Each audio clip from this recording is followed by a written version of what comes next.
1라디오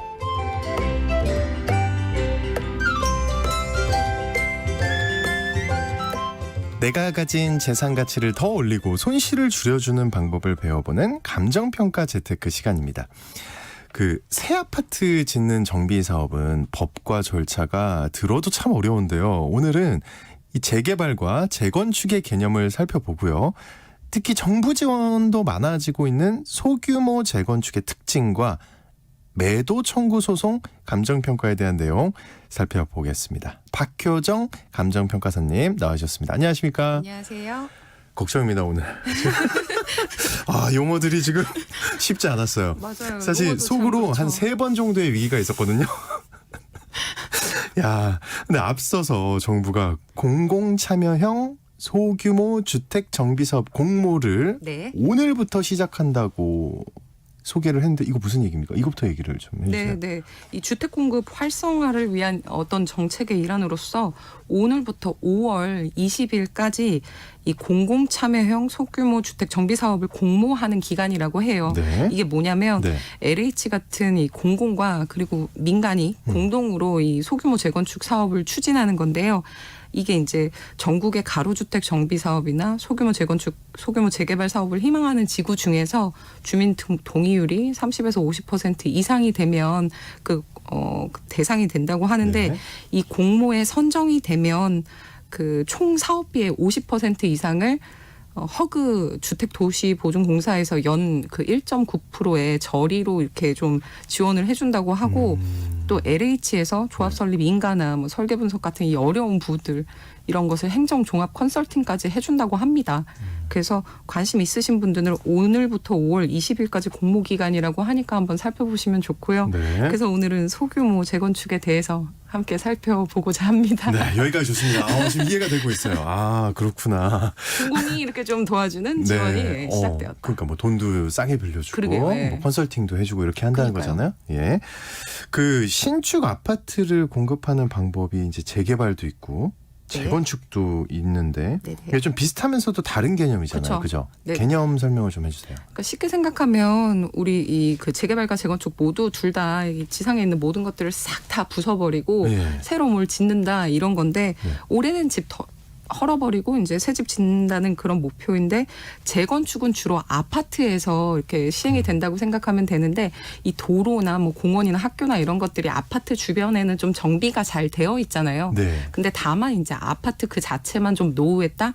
그럼 얘를 철거하고 새로 짓는 것이 재건축 사업이고 근데 이 동네들을 보면 도로도 좀 꾸불꾸불하고 차 들어가기 힘들고 정비 기반 시설들 상하수도 이런 것도 좀 잘 안 되어 있는 그런 지역에서는 재개발 사업이 진행이 된다. 이렇게 정리하면 됩니다. 예. 전체적으로 하는 게 재개발이고 뭐 딱 주거 지역만 건드는 게 재건축 이렇게. 그렇죠. 쉽게 생각하면 이제 아파트가 재건축. 근데 이제 이렇게 큰 사업이 발생을 하면 주민 수도 많고 여러 이해관계가 있고 복잡하잖아요. 그렇죠? 논란이 많을 것 같은데 왜 우리도 지나다니다 보면 이제 플래카드 걸려 있는 거 보잖아요. 어떻게 해라, 저렇게 해달라 하는데 어떤 부분이 가장 문제가 되나요? 역시 이제 돈과 관련된 부분이 거기에서 이제 싸움이 가장 많이 나는데 이 두꺼봐 헌집 줄게 새집 타오 이 놀이 있잖아요. 여기서 이제 헌집이 내가 가지고 있던 기존의 그 주택 이 종전 자산이라고 하고요. 그다음에 이제 두꺼비가 주는 새집 그게 종후 자산이라고 하는데, 그럼 내가 내 자산 내놓고서 새집을 받으려면 내 재산이 얼마고 여기에다가 더 얼마 보태야지 30평짜리 신축 아파트를 받을 수가 있는가. 요 동계산이 좀 잘 되어야지 내가 여기 참여를 할지 말지 결정할 수가 있거든요. 그래서 내가 내놓는 재산의 값이 얼마인가를 따지는 이 종전자산 감정평가에서 가장 그 싸움이 많이 납니다. 왜냐하면 그거 가지고서 내가 추가 분담금이라는 내 돈 얼마 더 내야지 이 새 아파트 받을 수 있다. 이게 결정이 되니까요. 굉장히 예민하죠. 그리고 또 종전자산 평가 금액의 어떤 그 순위에 따라서 그 신축 아파트에 뭐 30평대 있고 20평대 있고 뭐 또 뭐 A형 있고 B형 있고 이러는데 사람들이 좋아하는 그 형태가 있어요. 그래서 순위가 높아야지 그 내가 좋아하는 형태를 신청할 수 있는 확률이 높아지니까 종전자산 평가 부분 가장 예민하고요. 이제 나는 이 사업 싫어 나 이탈할래 하는 경우에 보상금 산정하는 그 감정평가도 예민하고. 그 이탈하는 경우도 많은가 봐요? 많이 있습니다. 요새는 그 사업성이 좀 떨어지는 건축공사비가 많이 올라서요. 사업성이 좀 떨어지는 지역들이 있고 해서. 근데 그 재건축 재개발 사업은 뭐 아무리 빨리 한다 그래도 물리적으로 시간이 좀 오래 걸리잖아요. 굉장히 그렇죠? 오래 걸리죠. 예. 10년 이상씩 걸리는 거. 흔하죠. 그렇죠. 예. 근데 요즘 좀 재건축 중에서도 좀 빠르게 진행되는 소규모 재건축이 많다고 하는데 네네. 어떤 건가요? 이 소규모 재건축은 역시 정비 기반 시설 이런 도로 학교 잘 된 곳에서 이제 작게 공동주택을 재건축하는 이 가로주택 정비 사업, 뭐 자율주택 정비 사업 이런 것들을 말하는데 명칭 자체가 네. 이 소규모 재건축이잖아요. 그래서 규모도 작고 뭐 기존의 세대수도 작고 이렇게 모든 것들이 기존 재건축에 비해서 다 미니미니하다. 그래서 미니 재건축이라고 많이 이야기합니다. 그렇군요. 그러니까 아무래도 그러면 소규모 재건축은 미니하니까 네, 미니. 일반적인 재건축보다는 좀 빨리 될 것 같은데 실제로 그런가요? 네, 맞습니다. 소규모 재건축은 작지만 빠르다. 이게 이제 가장 큰 특징이고 장점인데 일반 재건축 사업에서는 가장 큰 그 리스크가 안전진단 받는 거랑 그거 통과하는 거랑 정비구역으로 지정되는 건데 이게 시간이 되게 오래 걸려요. 안전진단 통과하는 거 그 자체가 너무 어려우니까 네. 정말 오래 걸리는데 소규모 재건축에서는 그걸 안 해도 됩니다. 그래서 빠르면은 뭐 한 2, 3년 안에 그 착공까지도 가능하니까 굉장히 초스피드인데 2, 3년 안에 착공이 된다. 조합 설립하고 2, 3년 안에. 근데 이제 규모가 작으니까 이거를 다 부시고 새로 지어도 이제 미니 단지가 나오게 됩니다. 그래서 아무래도 이제 대단지 아파트에 비해서는 이 아파트 브랜드라든지 아니면 지역의 대표성이라든지 아파트 커뮤니티 시설 이런 것들이 좀 더 떨어질 수 있고. 그렇죠. 밀리는 것이 사실이고요. 네, 그렇습니다. 그렇군요. 그 소규모 재건축은 그러면 반대가 없을 것 같은데요. 대부분 좀 오래됐다고 하면. 네네. 근데 이제 주로 주택에 거주하시는 분들은 이 아파트에서 사는 거 별로 안 좋아하시는 분들이 있어요. 마당이나 텃밭도 없고 난 신축 아파트도 싫은데 비싼 관리비까지 내면서 나 싫다 이렇게 거주 형태의 선호도에 따라서 반대하시는 분들이 있고 아니면 내가 최근에 돈 뭐 몇천만 원 들여가지고 리모델링 싹 신식으로 한 우리 거예요. 집은 했는데. 네, 그럼 난 노후주택이 아니잖아요. 왜 부셔? 이런 경우에 이제 또 싫을 수 있고 아니면 아예 이제 새로 집을 내가 몇 억을 들여서 내 평생의 수건 사업인 내 집을 하나 지었단 말이죠. 네. 완전히 새 건데 소규모 재건축한다고 내 새 집을 부순다. 여기에 동의할 사람은 없을 그건 겁니다. 말이 안 되네요. 그렇죠. 그래서 이런 뭐 실제로 좀 반대하시는 분들도 많이 나오시더라고요. 그런 경우에. 네. 알겠습니다. 그 사업이 좀 빨리 되는 부분이 많다고 했잖아요. 네. 소규모 재건축은. 그 부분은 굉장히 장점일 것 같긴 한데 반대하는 분들에 대해서도 뭔가 속전속결로 되는 게 아닌가 우려가 되는데 만약에 반대한다면 그 네. 보상금은 어떻게 받게 되는 건가요? 조합이 부동산 소유자한테 그 해당 부동산을 매매하라는 소송을 제기를 합니다. 이걸 이제 매도 청구 소송이라고 하는데요. 그거를 매도 청구, 매도할 것을 청구? 그럼 거절하면 되는 거 아니야? 네. 매도하기 싫은데 이제 네. 이렇게 생각할 수 있습니다. 근데 이 소송을 당하면 매도를 반드시 해야 됩니다. 그래요? 강제 수용하고 거의 비슷해요. 그러니까 답답하죠.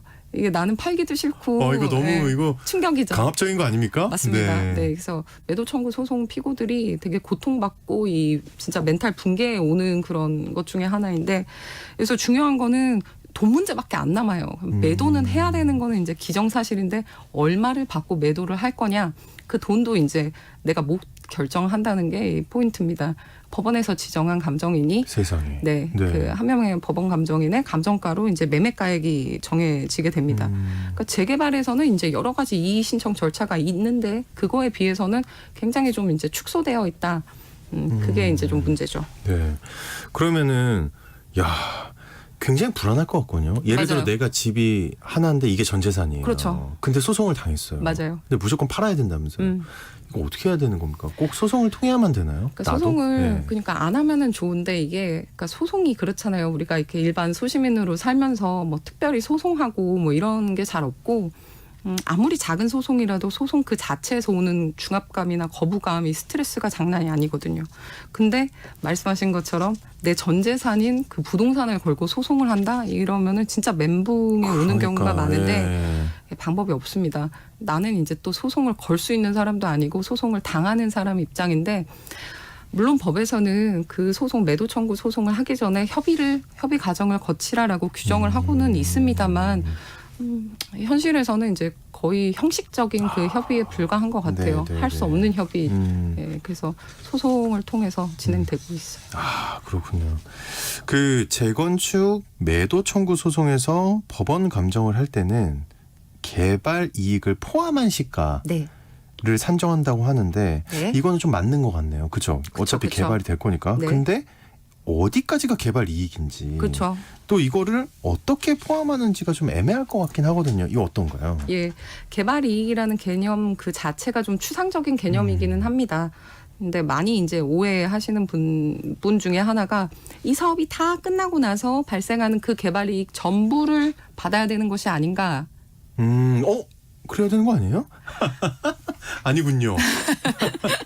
예, 예. 안타깝게도 이 네. 대법원 판례에서는 감정하는 그 기준일까지 발생한 현실화 구체화된 말도 안 돼. 개발이익만 포함을 해라. 있을 수 없어요. 라고 하고 있습니다. 예. 그럼 이 개발이익을 어떻게 계산하냐에 따라서 그 판례를 또 보면은 일반적으로 이 중개업소 통해서 거래된 이 형성된 재건축 아파트의 그 실제 거래 가격에 개발이익이 이미 포함이 되어 있다고 보는 것이 뭐 맞다 이런 판례가 있어요. 네. 그래서 사업 구역 내에서 이 프리미엄이 붙어서 거래되는 뭐 사례들이 있을 거예요. 사업한다 그러면 막 프리미엄 주고 사고 팔고 많이 그러긴 하죠. 일어나잖아요. 미리. 예. 그래서 걔네들이 이제 좀 개발이익이 포함된 사례라고 보는 것이 이제 판례의 시각이니까 그거를 이제 좀 분석하는 기법이 필요한데 다만 이 소규모 재건축은 규모 자체가 작잖아요. 거래도 많이 안 일어난다는 말입니다. 안 좋네요. 네, 예. 그래서 그 사례를 그러면 없는데 이 개발이익을 어떻게 반영할 거냐 하는 게 이제 현실에서도 그 여러 가지 기법을 통해 가지고 이제 반영을 시키려고는 하는데 참 좀 어려운 부분이 있기는 합니다. 답답한데요.